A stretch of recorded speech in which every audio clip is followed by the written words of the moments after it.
আজ আমি সেই ট্রেন্ডিং ফায়ার বার্নিং কেকটা বানিয়েই ফেললাম। সকলকেই দেখছি বানাতে এই ফায়ার বার্নিং কেকটা। আজ আমি ভাবলাম চলো আমিই বানিয়ে ফেলি। আমি একমাত্র বাকি ছিলাম এই কেকটা বানাতে। কেকটা রেডি করে ভিতরে একটা সিক্রেট মেসেজ দিয়েই দিলাম। আমি প্রত্যেকবার কেক বানালেই বাড়ির লোক আবদার করে যে বাড়ির জন্য একটা কেক বানাতে হবে।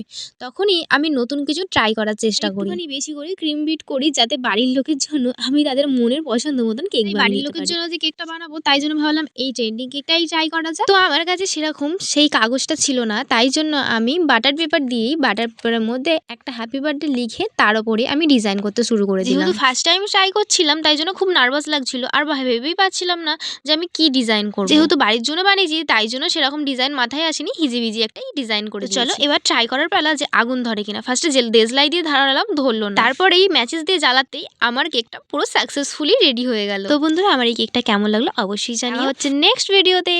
টাটা।